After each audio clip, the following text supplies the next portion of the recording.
বলছিলাম, এর একটা নাম আছে তো? নিকুঞ্জবাবু জিজ্ঞেস করলেন। আজ্ঞে হ্যাঁ, আছে বই কি। কি বলে ডাকবো? অনুকূল। চৌরঙ্গিতে রোবট সাপ্লাই এজেন্সির দোকানটা খুলেছে মাস ছয়েক হলো। নিকুঞ্জবাবুর অনেক দিনের শখ একটা যান্ত্রিক চাকর রাখবেন। ইদানিং ব্যবসায় বেশ ভালো আয় হয়েছে, তাই শখটা মিটিয়ে নেবার জন্য এসেছেন। নিকুঞ্জবাবু রোবটটার দিকে চাইলেন। এটা হচ্ছে যাকে বলে অ্যান্ড্রয়েড, অর্থাৎ যদিও যান্ত্রিক, তাও চেহারার সঙ্গে সাধারণ মানুষের চেহারার কোনো তফাৎ নেই। দিব্যি সুশ্রী দেখতে, বয়স আন্দাজ 22-23-এর বেশি নয়। কি ধরনের কাজ করবে এই রোবট? জিজ্ঞেস করলেন নিকুঞ্জবাবু। ডেস্কের উল্টো দিকের ভদ্রলোক একটা সিগারেট ধরিয়ে বললেন,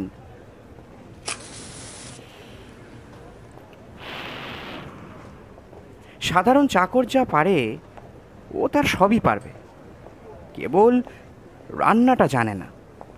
তাছাড়া ঘর ঝাড়পোছ করা, বিছানা পাতা, কাপড় কাচা, চা দেয়া, দরজা জানলা খোলা বন্ধ করা সবই পারবে। তবে হ্যাঁ, ও যা কাজ করবে এর সবই কিন্তু বাড়িতে। ওকে দিয়ে বাজার করানো চলবে না, বা পান সিগারেট আনাতে পারবেন না। আর হ্যাঁ, ওকে কিন্তু তুমি বলে সম্বোধন করবেন। তুইটা ও একেবারেই পছন্দ করে না। এমনি মেজাজ টেজাজ ভালো তো? খুব ভালো, সেদিক দিয়ে ট্রাভেল আসবে না। তবে হ্যাঁ, সেদিক দিয়ে ট্রাভেল আসতে পারে যদি আপনি কোনো কারণে ওর গায়ে হাত তোলেন। আমাদের রোবটরা ওটা একেবারে বরদাস্ত করতে পারে না। সেটার অবশ্যই কোনো সম্ভাবনা নেই, কিন্তু ধরুন কেউ যদি ওকে একটা চড় মারলো, তাহলে কি হবে? তাহলে ও তার প্রতিশোধ নেবে। কিভাবে? ওর ডান হাতের তর্জনীর সাহায্যে ও হাই ভোল্টেজ ইলেকট্রিক শক দিতে পারে। তাতে কি মৃত্যু হতে পারে? তা পারে বই কি। আর আইন এ ব্যাপারে কিছু করতেও পারে না, কারণ রক্ত মাংসের মানুষকে যে শাস্তি দেওয়া চলে, যান্ত্রিক মানুষকে তো তা চলে না। তবে এটা বলতে পারি যে এখনো পর্যন্ত এরকম কোনো কেস হয়নি। রাত্রিরে কি ও ঘুমোয়? না, রোবটরা ঘুমোয় না। তাহলে এতটা সময় কি করে? চুপ করে বসে থাকে।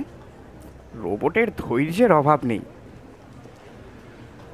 ওর কি মন বলে কোনো বস্তু আছে? ওরা এমন অনেক কিছু বুঝতে পারে যা সাধারণ মানুষ বুঝতে পারে না।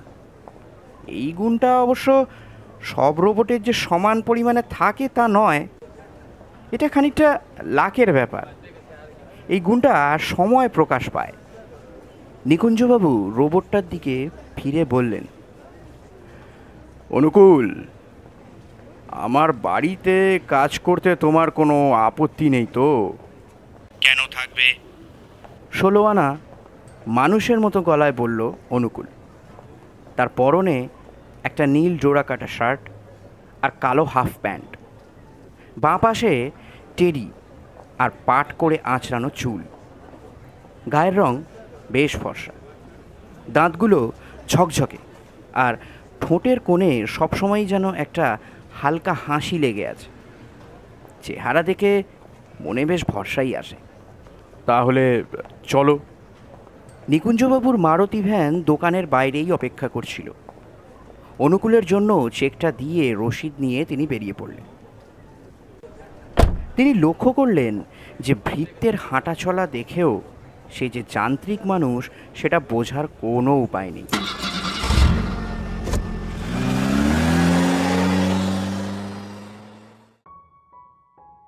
নিকুঞ্জবাবু বাড়ি করেছেন সল্টলেকে, বিয়ে করেননি। তবে বন্ধুবান্ধব কয়েকজন আছে, তারা সন্ধ্যাবেলায় আসে তাস খেলতে। তাদের আগে থেকেই বলা ছিল যে বাড়িতে একটা যান্ত্রিক চাকর আসছে, কেনার আগে অবশ্যই নিকুঞ্জবাবু খোঁজ নিয়েছিলেন। এই কমাসে কলকাতার বেশ কিছু উপর মহলের বাড়িতে রোবট ভৃত্য বহাল হয়েছে। এই যেমন মনসুখানি, গিরিজা বোস, পঙ্কজ দত্ত রায়, মিস্টার ছাবারিয়া। সকলেই বললেন তারা খুব স্যাটিসফাইড এবং তাদের চাকর নাকি কোনো ট্রাবল দিচ্ছে না। আরে মুখ খুলতে না খুলতেই ফরমাস পালন করে আমার জীবন লাল, বলেন মনসুখানি। আমার তো মনে হয় ও শুধুমাত্র যন্ত্র নয়, ওর মাথার মধ্যে মগজ আছে, মগজ, আর বুকের ভিতরে না কলিজা আছে।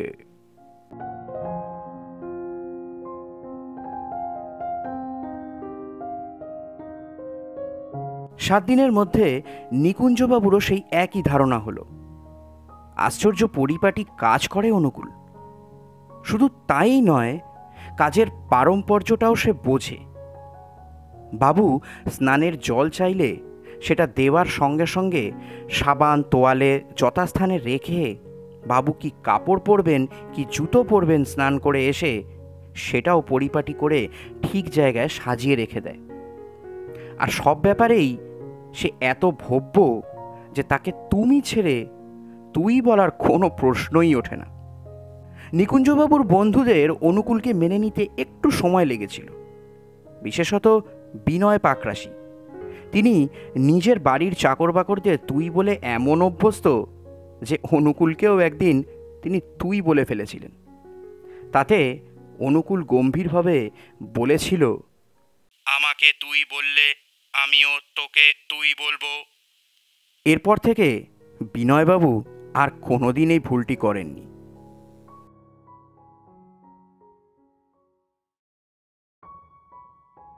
নিকুঞ্জবাবুর সঙ্গে অনুকূলের একটা বেশ সুন্দর সম্পর্ক গড়ে উঠল। অনুকূল বেশিরভাগ কাজই হুকুম দেওয়ার আগেই করে ফেলে। এটা অবশ্যই নিকুঞ্জবাবুর বেশ আশ্চর্য বলেই মনে হয়। কিন্তু রোবট সাপ্লাই এজেন্সির মিস্টার ভৌমিক বলেছিলেন যে তাদের কোনো কোনো রোবটের মস্তিষ্ক বলে একটা পদার্থ আছে, চিন্তা শক্তিও আছে। অনুকূল নিশ্চয়ই সেই শ্রেণীর রোবটের মধ্যেই পড়ে গেছে। ঘুমানোর ব্যাপারটা সম্বন্ধে নিকুঞ্জবাবু ভৌমিকের কথা পুরোপুরি বিশ্বাস করতে পারেননি। যে এতটাই মানুষের মতো সে সারা রাত জেগে বসে থাকবে, এও কি সম্ভব?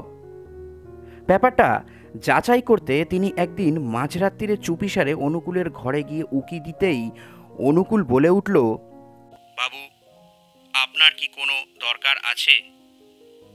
নিকুঞ্জবাবু অপ্রস্তুত হয়ে না বলে নিজের ঘরে ফিরে গেলেন। অনুকূলের সঙ্গে কাজের কথা ছাড়াও অন্য কথা বলেও দেখেছেন নিকুঞ্জবাবু। তিনি দেখে আশ্চর্য হয়েছেন যে অনুকূলের জ্ঞানের পরিধিটা কত বিস্তীর্ণ।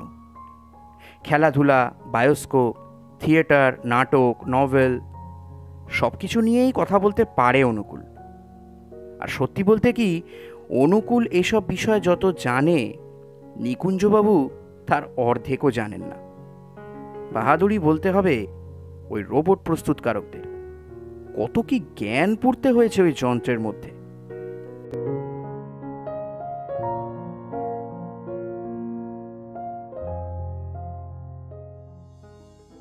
কিন্তু সুসময়েরও শেষ আছে। অনুকূল আসার 1 বছরের মধ্যে নিকুঞ্জবাবু তার ব্যবসায় কতগুলো বেচাল ছেলে তার আর্থিক অবস্থার বেশ কিছুটা অবনতি করে ফেলেছেন। অনুকূলের জন্য মাসে তার ভাড়া লাগে 2000 টাকা। সে টাকা এখনও তিনি নিয়মিত দিয়ে আসছেন, কিন্তু কতদিন পারবেন সেটাই হলো প্রশ্ন। এইবার একটু বেশি হিসেব করে চলতে হবে নিকুঞ্জবাবুকে। রোবট এজেন্সির নিয়ম হচ্ছে যে 1 মাসের ভাড়া বাকি পড়লেই তারা রোবটকে ফেরত নিয়ে নেবে। কিন্তু হিসেবে গন্ডগোল করে দিল একটা ব্যাপার। ঠিক এই সময় নিকুঞ্জবাবুর সেজ কাকা এসে উপস্থিত হলেন। বললেন, এই চন্দননগরে একা একা আর ভালো লাগছে না, তাই ভাবলুম তোর সঙ্গে কটা দিন কাটিয়ে যাই। নিকুঞ্জবাবুর এই সেজ কাকার নাম হলো নিবারণ বাড়ুজ্জে।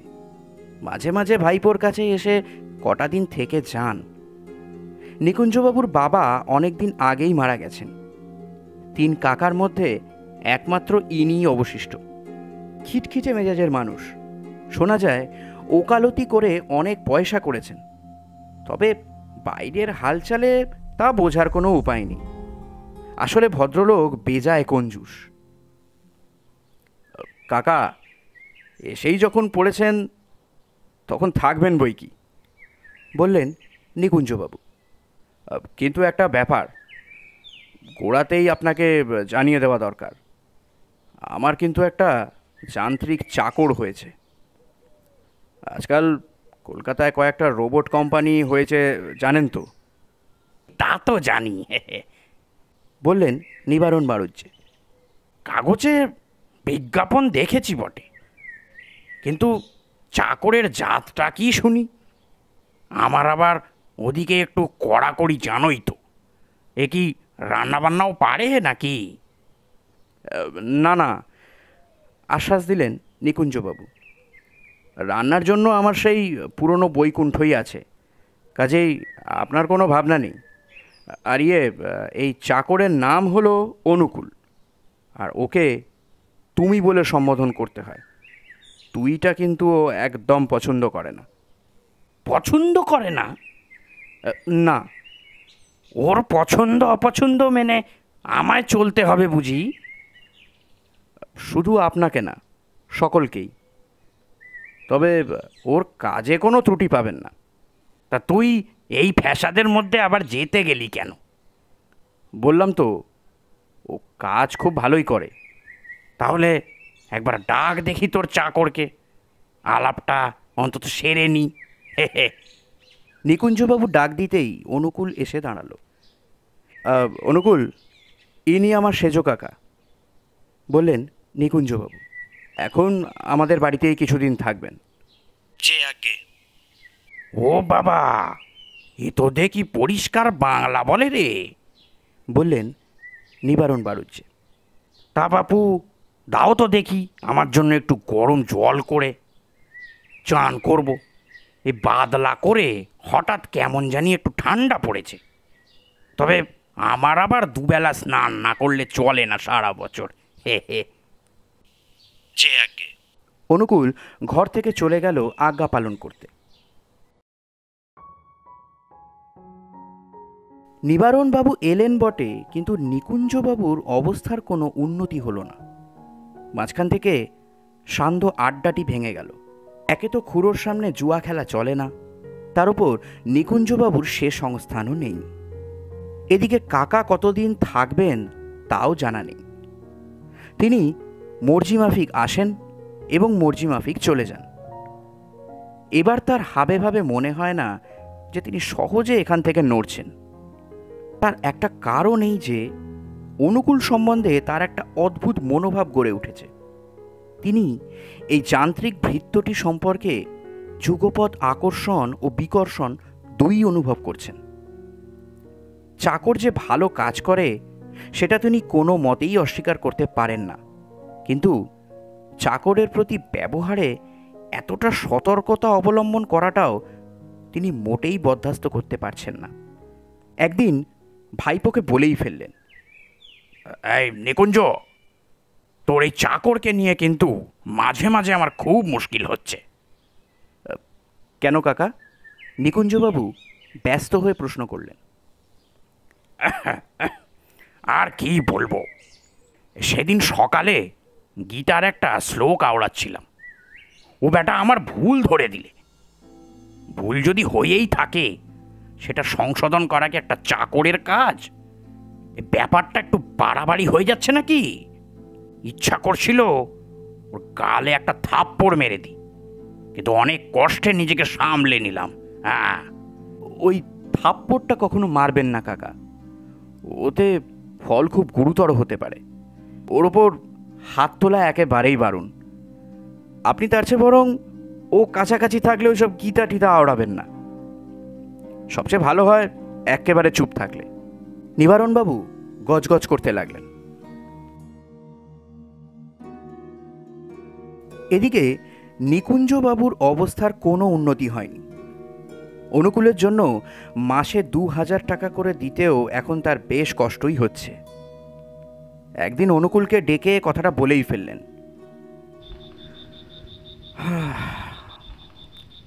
অনুকূল, আমার ব্যবসায় বড় মন্দা চলছে। সে আমি জানি। তা তো জানো, কিন্তু তোমাকে আমি আর কতদিন রাখতে পারবো জানি না। অথচ তোমার ওপর আমার বেশ মায়া পড়ে গেছে। আমাকে একটু ভাবতে দিন এই নিয়ে। কি নিয়ে? আপনার অবস্থা যদি কিছু উন্নতি করা যায়। আরে সে কি, তুমি ভেবে কিছু করতে পারবে? আরে ব্যবসা তো আর তোমার লাইনের ব্যাপার নয়। তবু দেখি না ভেবে কিছু করা যায় কি না। তা দেখো, কিন্তু সেরকম বুঝলে তোমাকে আবার ফেরত দিয়ে আসতে হবে। এই কথাটা তোমাকে আগে থেকে জানিয়ে রাখলাম। যে আগে।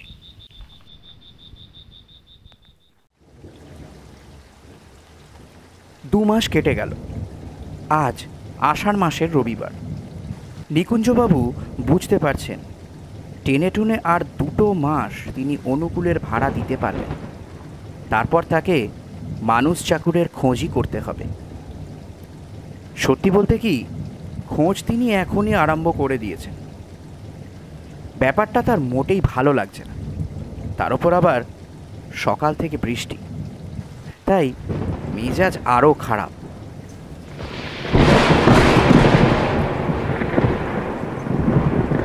খবরের কাগজটা পাশে রেখে অনুকূলকে ডাকতে যাবেন এক পেয়ালা চায়ের জন্য, এমন সময় অনুকূল নিজেই এসে হাজির। কি অনুকূল, কি ব্যাপার? আগে একটা দুর্ঘটনা ঘটে গেছে। কি হলো? নিবারণ বাবু জানলার ধারে দাঁড়িয়ে রবীন্দ্রনাথের একটা বর্ষার গান করছিলেন। এমন সময় কথার ভুল করে ফেলেন। আমি ঘর ঝাঁট দিচ্ছিলাম, বাধ্য হয়ে ওকে সংশোধন করতে হয়। তাতে উনি আমার ওপর ক্ষেপে গিয়ে আমাকে একটা চড় মারেন। ফলে আমাকে প্রতিশোধ নিতে হয়। প্রতিশোধ? আগে হ্যাঁ, একটা হাই ভোল্টেজ শক ওকে দিতে হয় ওর নাভিতে। তার মানে উনি আর বেঁচে নেই। অবশ্যই যেই সময় আমি ওই শকটা দিই সেই সময় কাছে একটা জোরে বাজ পড়েছিল। হ্যাঁ হ্যাঁ, আমি শুনেছিলাম। কাজেই মৃত্যুর আসল কারণটা কি সেটা আপনার বলার দরকার নেই। কিন্তু আপনি চিন্তা করবেন না, এতে আপনার মঙ্গলই হবে।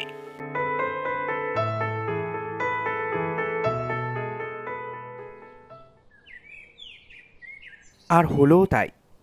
এই ঘটনার ২ দিন পরেই উকিল ভাস্কর বোস নিকুঞ্জবাবুকে ফোন করে জানালেন যে নিবারণবাবুর তার সম্পত্তি উইল করে রেখে গেছেন তার ভাইপোর নামে। সম্পত্তির পরিমাণ হল ১১.৫ লক্ষ টাকা।